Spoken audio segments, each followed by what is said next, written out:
So I'm going to walk you guys through the schedule and some of the goals and objectives for the cultures, history, and issues strand. We renamed that strand. It used to be called something else, but I really do like calling it cultures, histories, and cultures, history, and issues because it's a lot more descriptive about what we're doing. So I'll walk you through the schedule and I'll tell you some logistics and I'll tell you what it is going to give you, what the benefits are, and who should attend. Like, spoiler alert, it's actually you. I think you should attend. I pretty much think everyone should attend. But especially if you have questions about, like, how do I address AP themes or IB themes, or what do I do after my kids have sort of the basics? How do I take CI to the next level? I'm going to take you to the schedule. So here it is. And you'll notice that up here, it tells you that all the times are localized. So you might think, well, localized, that's kind of strange considering that they're all online. But we were trying to spread them around so that when we start at 9 o'clock in the morning, if we did them all Eastern, then all the people on the West Coast, that would be 5 o'clock in the morning. There's not that many people. I mean, I'm kind of crazy. I get up super early, but there's not a lot of people who actually want to do that in the morning for 5 days in a row. And these days are rather intense. So just know that when you sign up. Of course, the benefit of having them online is that they're all also going to be live streamed and recorded. So if you have to step away, or maybe you want to just catch the afternoon part, like after a nice break, maybe go to the pool if we're back to going to the pool then, or do something else, and then you can come back and review. Also, there's a lot of information and it's a lot of learning. So if you want to review it later, even if you were there for the whole entire week and you block out the whole week to come, then you'll have the recordings and you'll be able to watch them forever. So we're starting at 9 o'clock in the morning. And then the week of June 8th, it'll be Eastern. The week of June 15th, it'll be Mountain. Then back to Eastern for July 20th. And then the week of July 27th, it'll be Central. And then it goes until 5 o'clock with a 30-minute lunch break. Usually the lunch break's a little bit longer, but I figure since you're probably going to be doing this at your house, you might not need all that lunch break. And then you'll notice that we have these lunch and learn with special guests all day or all week until we have the burning questions in the small groups. And then we also have Summer Institute's after hours if you want to come back, and they'll also be recorded with special guests and fun things for us to do. I really do want to make it feel like not, you can't replace being in person with people, but make it feel like an interactive community and some friends and something fun to do. Now we'll just dive into what is actually going to be going on in this mysterious cultures, history, and ideas, or cultures, history, and issues session. So here you'll see that it's all like grouped into cycles. And so, except it says description, which it shouldn't. I need to change that. It should all say information. So we have all of these are information. And then the summative assessment is also information because that's what we will have spent the most time on. And then just right here, we're going to go into opinion and argument. And you'll just see quick demos of some strategies that are particularly useful when you're teaching opinion and argument.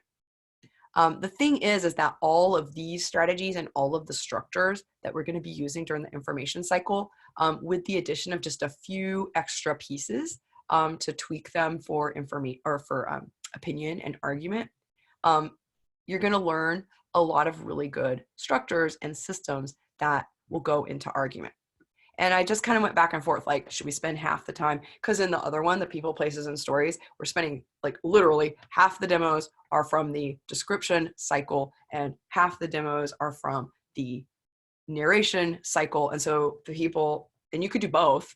There's a really good like package discount. You could do both of them. So literally they're going to spend equal amounts of time in two different cycles. And so when I was planning out this one, I was like, well, how should we do that? But because the systems that underlie the information and also opinion and argument cycles are so finely tuned and so well designed, and I can't really take credit for them. I just tweaked them and modified them. They mostly are based on like the process grid process that I learned from Project GLAD. So it's such a good system that I really want you to see the whole system in action with like as many of the moving parts as possible. And for that reason, I really needed to take you through like this entire sequence of lessons. So that's why we're just touching on opinion and argument at the very end. So I just want to remind you that even though these are red, they really should be green. So I'm just gonna make them really green. There we go. Green, really green. There we go. And I'll make this one super green too. Of course, a lot of the strategies that you're going to see in this strand or in the other strand on people, places, and stories, they are very much like cross-pollinated all throughout the 6 cycles that comprise stepping stones. And speaking of the cycles that comprise stepping stones, it's not like you're just going to come and like see these things and learn them. We're actually going to give you the complete whole curriculum. I've decided that I'm just going to give everybody all the units. So if you come to this one, you'll get all of the units that we're modeling and demonstrating in the people, places, and stories. And if you go to people, places, and stories, then you'll get these cycles as well. Of course, the best thing would really be to like go ahead and spring for doing both of the sessions or both the strands. And that way you'll save money because you are going to get a package discount. And also you'll have these videos and all this information to go back and read through, even if you don't have the time, or watch through, even if you don't have the time to attend live. So let's just go through the cycle or the demos. So first I'll talk about the mornings, and then I'll go back and talk about what we're doing in the afternoons, because the mornings really lead you through like a learning pathway. It's basically taking you through an entire phase of the information cycle, ending in this checkpoint assessment. And then this is kind of a little strange because like usually there would be a lot of time, a couple of weeks at least that elapse between the checkpoint assessment and the summative assessment, but you'll just come back again the next day and take a summative assessment after you see these demos. So that's a little strange, but it's just for the purposes of your development. So on Monday, we'll have opening festivities, so we can all just kind of like get to know each other, and I'll be able to tell you how happy I am that you're there. I'm already pre-happy. I'm really excited. And then you'll notice that you have all these demo lessons. Now, right now, my sincere hope is to be able to employ back one of the instructors that I had to tell we're canceling, and that I don't have the funding right now to hire them back, but hopefully that'll happen. I'll be able to hire them back, and you'll be seeing these demos in French with a different instructor so that you'll be able to see somebody besides me. You'll also get access to some demo lessons that were recorded with me and other people that model these same strategies as well. So you'll have a lot of information and a lot of modeling. So we'll start off with academic card talk. Because we're doing this online, it'll probably be slide talk. I'm really loving slide talk. Last year, Nissa Quill like kind of invented slide talk, and she was using it in her face-to-face classes in her classroom. Basically, it's like card talk, except for it's like they're uploading things to a Google slideshow.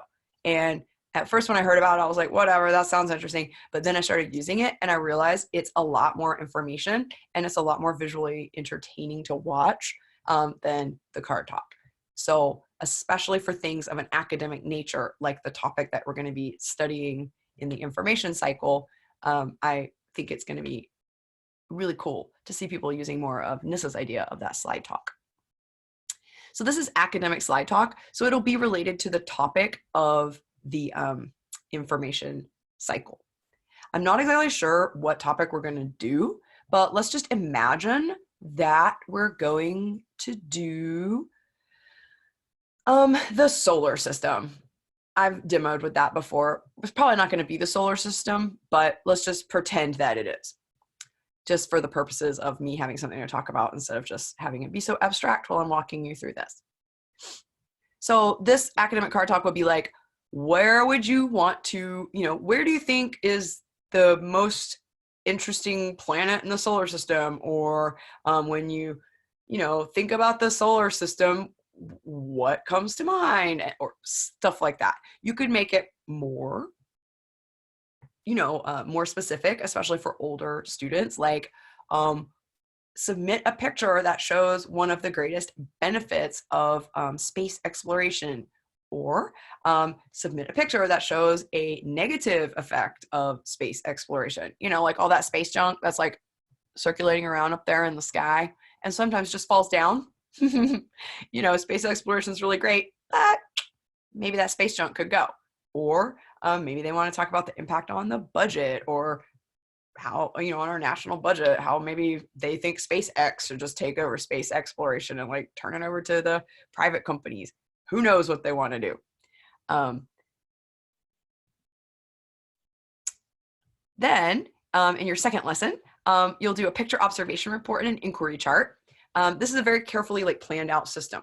So it leads the kids through like a thought process and a learning pathway that really does go super deep with the topic, and also gets them to be able to read some pretty challenging material with confidence and a lot of support.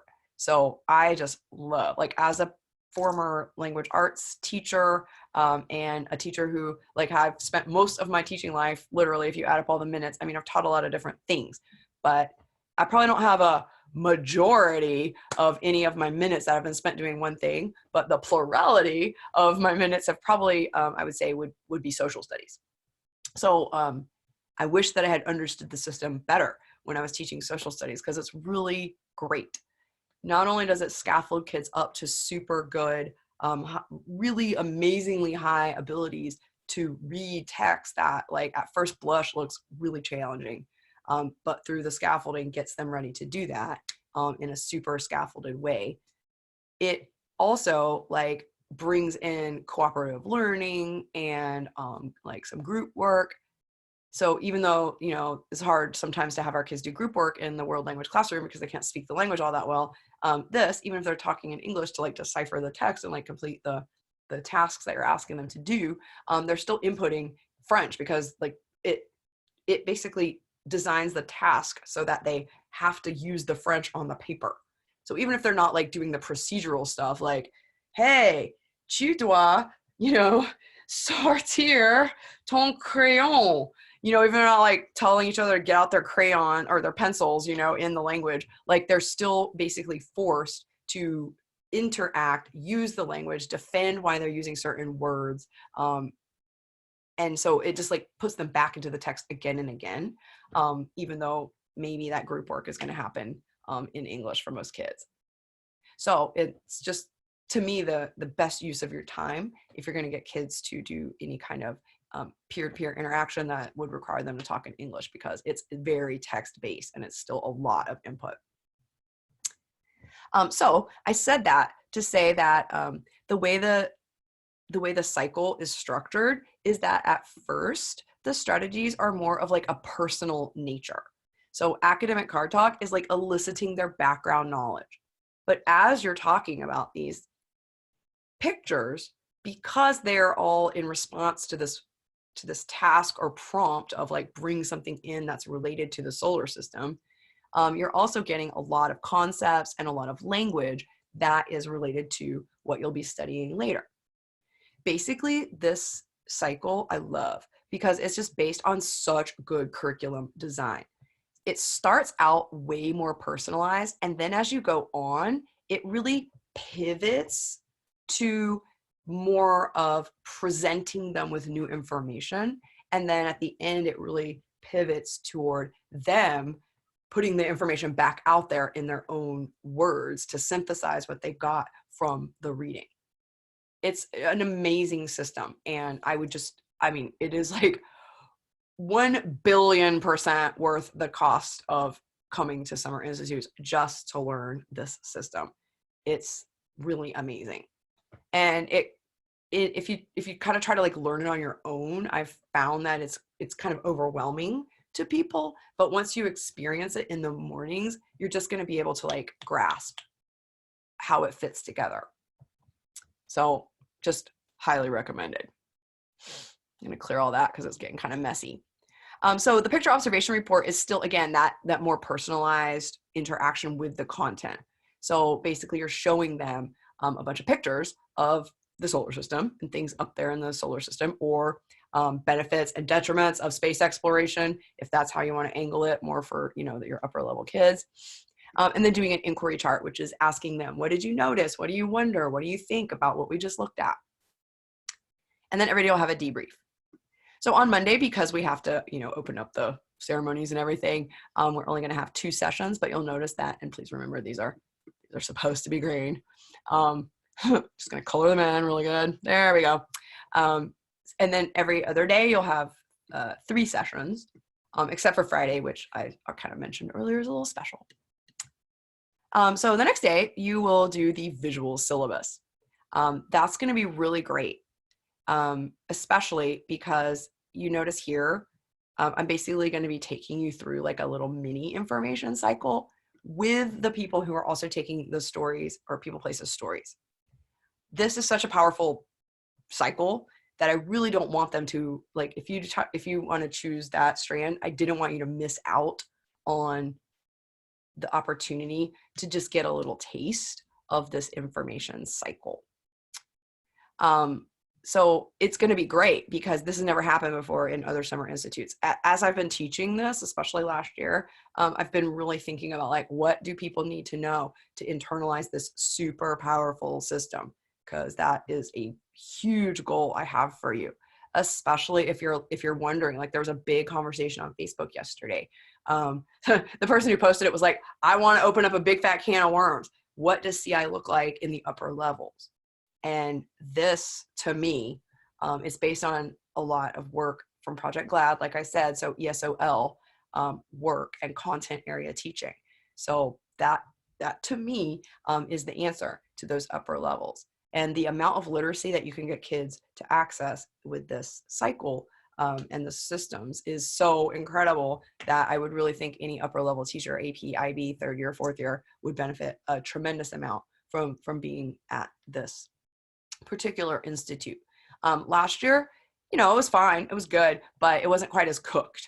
This year I have the curriculum ready to go. I have resources ready for you. We'll be giving you an entire cycle worth of resources about cultural places and various countries and regions in various places that speak French, German, and Spanish. And if you teach another language, they're very easy to adapt once you know the system. So you'll have the templates you can just type into. So I'm just really psyched that you're going to have this opportunity to like see this. This is an input chart, or this is a visual syllabus, and then see it again in a different context the next day. So you're really going to understand this very, very well. So basically a visual syllabus is like an overview of the subtopics that you're going to talk about in the information cycle. So in the case of the solar system, let's imagine that you've got 3 subtopics, or maybe 4, maybe 5, but let's say your 3 subtopics are the inner planets, the outer planets, and the dwarf planets. So the visual syllabus, you would draw the entire solar system and talk about the inner planets, the outer planets, and the dwarf planets, just to give everybody kind of that syllabus in their brains, like their overview of like how this all fits together in the bigger picture of the unit. If you were doing the French Revolution, you might have a map of Paris, and you might pick 3 different important sites that are still there that you can actually visit, like the Place de la Révolution, where they like beheaded everybody. So that might be one thing that you're gonna use as a subtopic, like the mass beheadings. And then you might have another one, and then another like different cultural sites that commemorate things that happened during the revolution, either in Paris or in other parts of France. And then you, on your visual syllabus, you might have like a map of Paris or a map of France and talk about these 3 or 4 different sites, and you just give like a little overview. It's not like they're going to learn everything. It's just like they're getting the syllabus in their head. Like, you know, in college when you go on that first day of class and they just read you the syllabus. This is a little more engaging because it's visual, and you know, it's in our wonderful languages. And of course, we are so great and engaging that, you know, it's going to be better than getting your syllabus read to you by your college professor, because I always thought, well, that is a waste of my time. The next day, or not the next day, but these are all sort of like different days in the lesson plans. You're just going to go through them at a brisk pace. The next day or lesson will be an input chart. So the input chart, and then you'll see it again in the afternoon. This input chart will be about the hamster. So this is a visual syllabus. I'll talk about the cat, the dog, and the hamster. I usually draw like a house and put them all in the house. And then, because they're pets, or animaux domestique, right? Domestique, like domicile, house. That's why I put the house. So the input chart is just about the first subtopic. That's the subtopic you're going to study together as a class. So let's imagine that I'm doing the solar system and my topic is going to be the inner planets. That's my first subtopic. So this input chart would just be about the 4 inner planets: Mars, Mercury, Venus, and the Earth. Then the next day you will have a another lesson that reviews this input chart using a strategy called reading the walls. So you've got this chart, you're going to go back to it, reinforce and extend and add on words and concepts. And these words and concepts are going to be derived. So it's not like you have to sit there and wonder, like, what are the important words and concepts? They're going to be derived from these expert group readings. So we'll show you how to do that. Especially down here once you've seen both parts. So word work and teaching grammar in context, that's part of this, like how to figure out what words do I want to use. Basically the idea is that you're pre-teaching and just sort of pre-enforcing, not exactly reinforcing, you're sort of pre-enforcing these words so that when they get to them in context, they're not like blindsided by these new words. A, they're in the context of the reading, and B, you know, they've seen them in the context of a prior lesson. Just going to get rid of that, but I still need to make sure that these are still good and green. It's just bothering me. There we go. So on Wednesday, you'll come back and we have the demo lesson. So we'll start the expert group reading of the first subtopic. So in this situation, that would be the inner planets or the rocky planets. And so we'll work through that as a class, and we'll read through that, and we'll show you a technique for reading together that's really powerful and activates a lot of critical thinking skills in the kids. And this is the same strategy that they're going to use to read about their own subtopic. So remember, there was the inner planets, the outer planets, and the dwarf planets. So we're doing the inner planets as a group. So that means we're going to have, when we get here, to do our expert group readings that are about their own topics. We're going to read about the rocky planets or the inner planets together, and then they're going to read about the outer planets and the dwarf planets in their groups. So like in a small group of 3 kids, like half the groups are going to read about the rocky or the outer planets, and half the groups are going to read about the dwarf planets. And then we'll get back together at the end and do this process grid. I know this sounds super overwhelming. That's why we're going to go through it 2 times, once in the morning and once in the afternoon. You notice we're getting to a process grid in the afternoon too. And we're doing expert group readings, and we're doing the word card review game. We're doing an input chart. We're doing a visual syllabus. So the people who do this strand will get a double dose. So we'll do the expert group reading. We'll do a reverse movie talk. It's a really great strategy if your kids complain during movie talk. I invented it because my kids complained too. It's just a way to like shake it up a little bit and make them appreciate the fact that you're explaining the video to them. And that movie talk will be about the planets, of course, in this example. Then we'll keep working on the expert group reading, which would be that class expert group reading about our class topic, which is the inner planets. And we'll do a visual story. That's actually, I'm just going to undo this because the visual story is actually from like obviously is a story. So it's actually from the narration unit, which I color coded in green or in orange. The units in the year are, I've color coded them all because I like colors. So description's the first one. It's kind of like a little rainbow. And then narration is the second one. And then there's going deeper with narration. So I'll just put D in for going deeper with narration. It behooves us to do narration twice. Then of course this green one that we're doing here is information. And then after that is opinion. And then some people will go on and do argument after opinion for the upper level classes. And some teachers will go on to the sort of bonus opportunity at the end of the year, which is the books project, or you could also call it like service learning or project-based learning, because they're making a book or another resource for the kids next year.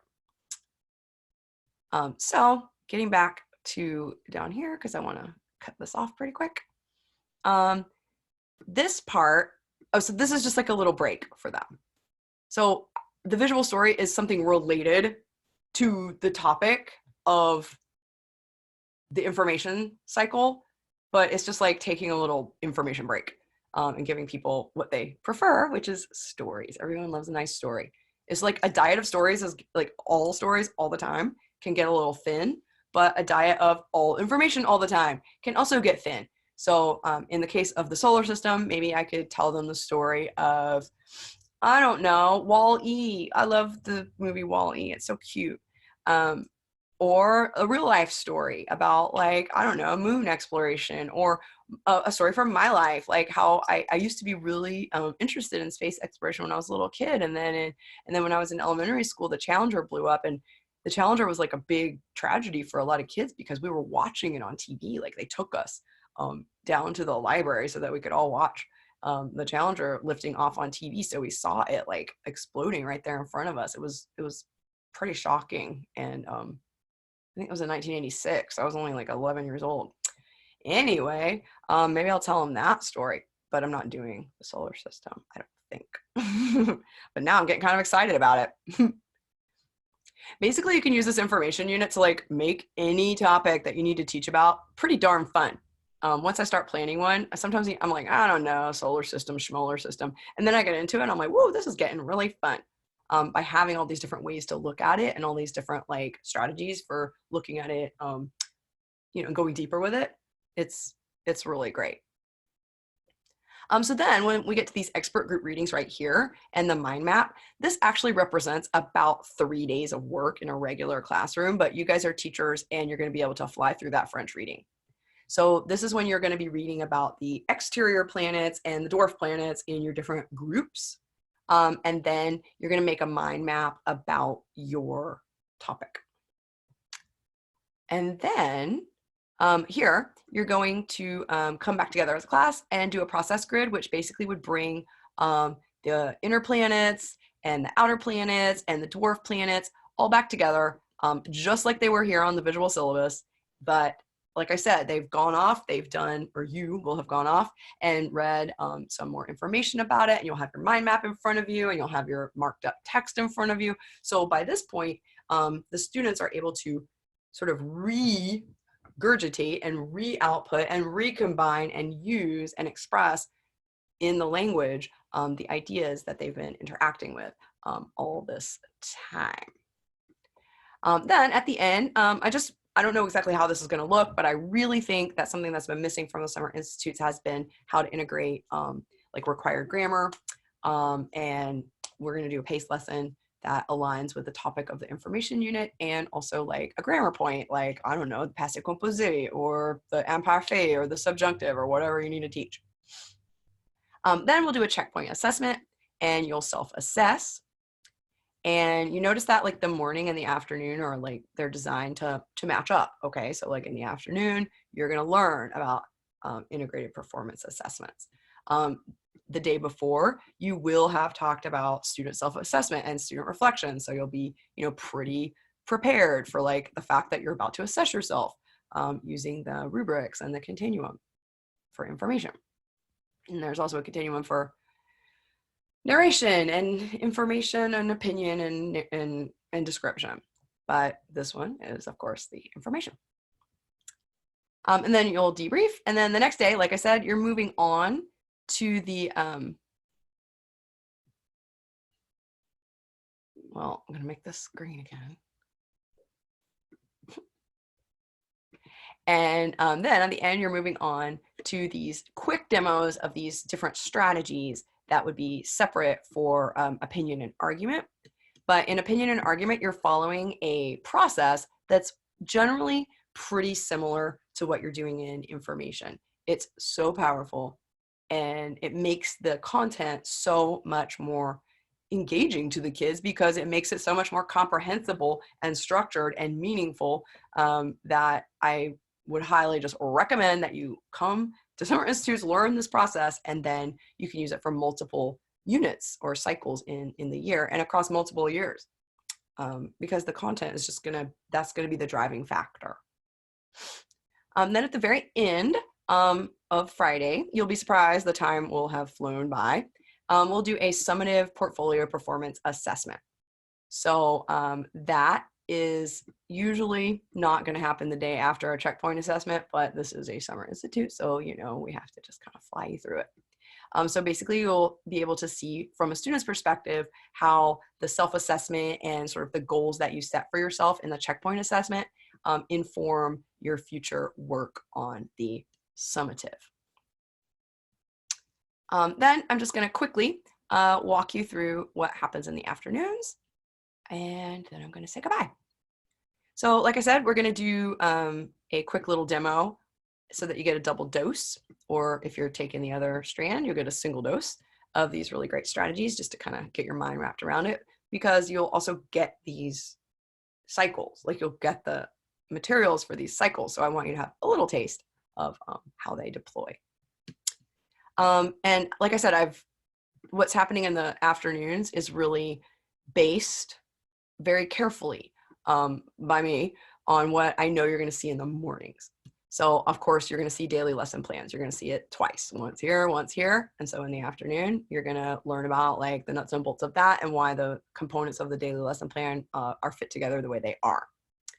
Then we'll talk about sequencing the year and cross-curricular literacy. And in both of these, you're going to do some literacy work. So you're going to do some writing work with various writing goals for information. Probably we're going to focus on the organizing goal, which is like, you know, at the beginning for beginner kids, it's like write 3 sentences in a row and then go back and kind of like add a topic sentence. For upper level kids, these are going to end up growing into like a 3 to 4 paragraph essay and how to organize that. But we'll talk about how to sort of make that, like just how it works in the materials.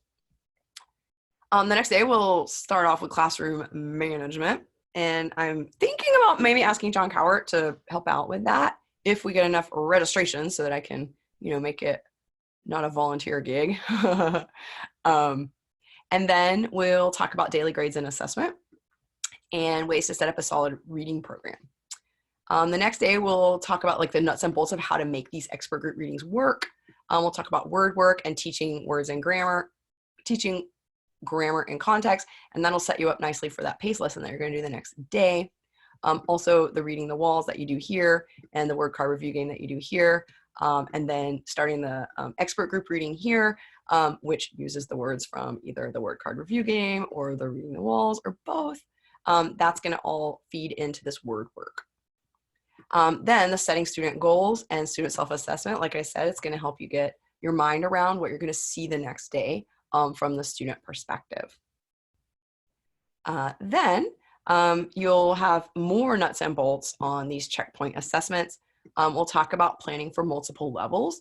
I kind of touched on that over here when I was talking about the organization and how to take the same lesson plan and modify it up and down for your various levels so that you actually can only find 1 or 2 resources and plan the entire day of instruction for level 1, 2, 3, however far up you need to go using the tools that we'll give you. And then building a spiral multi-year curriculum. So that's something that was under, a lot of debate yesterday here on the good old Book of Faces, because it is sort of, it comes up a lot, does CI work for the upper levels? And honestly, my answer is usually CI is the answer to every question. It really is. If your kids don't know how to conjugate, they need more CI. If the kids aren't writing academic language very well, they need more CI. If they can't read these culturally authentic, challenging texts, they need more CI. Like, more CI is always the answer. It's, I would say, almost the answer to like everything in every subject. The math kids, like oftentimes the math teachers will be like wringing their hands, and the science teachers and social studies, like, I can't get that. Like, they come to me, they don't know any mathematical terminology. Social studies teachers will be like, they don't even know what latitude and longitude is. Well, why don't they know that? It's because they haven't had enough CI in their native language, or, in the language that they're attending school in, to know what latitude and longitude are. It's not like that, you can just teach the word one day, put it on a vocab quiz, and they're going to know it. I mean, they might know it for the quiz, but they're not going to know it forever. So even a lot of the common like hand-wringingest problems that are happening around the entire school building and around the entire profession, the answer is more CI. How can people find a pathway to success through, academic life? Generally, it's more CI. Why aren't they? My theory is that a lot of what we give kids, even in their like language of like the general schooling, not necessarily in their like world language class, but all through the day, they're getting stuff that's like not personalized, not compelling, not interesting, not visually appealing, not appealing to them as a person, and it's not comprehensible to a lot of kids, even in their language of their schooling. Even if they're like a native speaker of that language, like they're going to a dual immersion school and it's in Spanish and they speak Spanish at home, but they still, oftentimes find the language arts and the science and the math and the band and the PE, or whenever a teacher gives them a reading, many times it doesn't really pass all of the tests that it really does need to. Is it interesting to them? Is it approachable to them? Does it make connections to their lives? Is it visually appealing? Was it written with learners in mind? And does it contain language that they can understand? Because like the high, we can have all the high standards that we want, but if they truly can't understand, then CI doesn't get to work.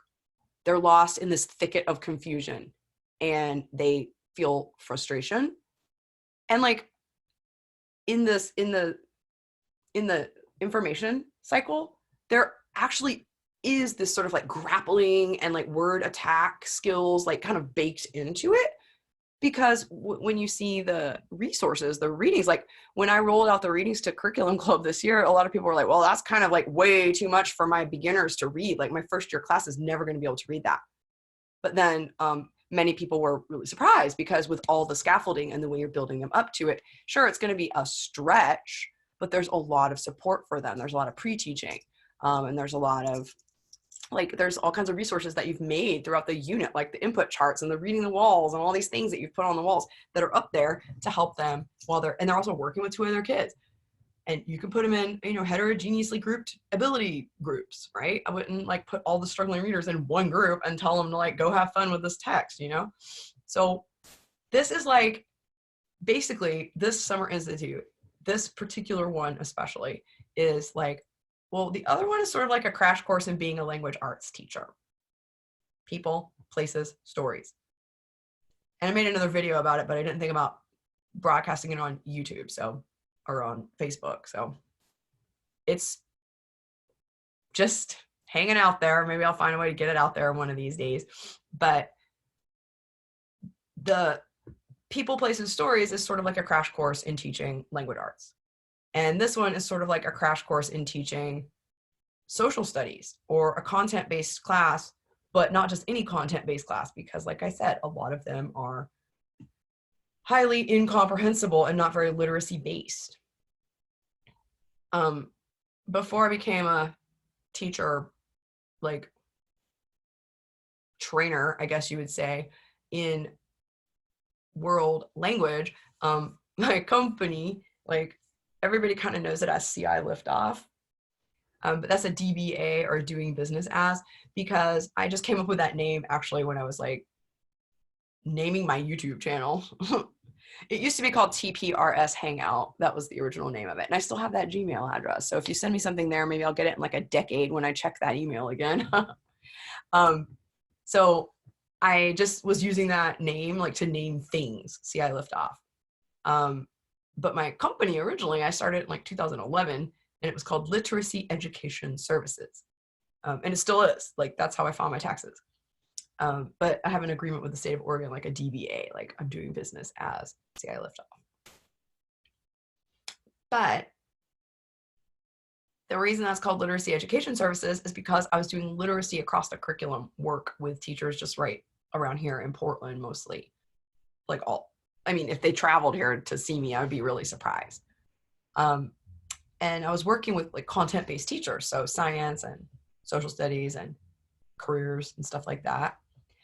So there is a lot actually that anybody could learn for any subject matter about how to make content more approachable to kids and make reading material more, give the kids more CI. Because if they can't understand that it's not CI, it's just I plus like 1,000. They need I plus 1, with the I being what they can do on their own and the plus 1 being like that little bit of a stretch. So this whole cycle and all of this whole system is designed to get them to that sort of zone of proximal development and like keep them there. So it's this amazingly powerful system that like very quickly gets them into being able to perform in that zone of proximal development, which is the zone of proximal, so like beside development. So like where they're at, and then taking them to the place that they can perform when they have a lot of support. And letting them stretch into that zone so that then one day they can be in that zone by themselves.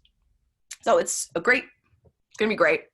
It's a great system. It's like one of my favorite things to teach. And every time I teach it, it gets better and better. So this will be like the 5th time that I've taken people through the whole cycle. I guess like the 6th or 7th time if you add like the online stuff that I've done too.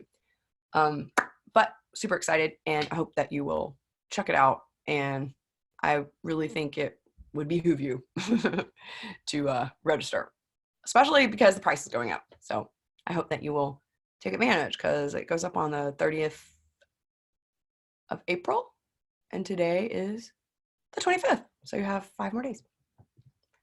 My mom's birthday is tomorrow. All right. Well, I will see you guys later.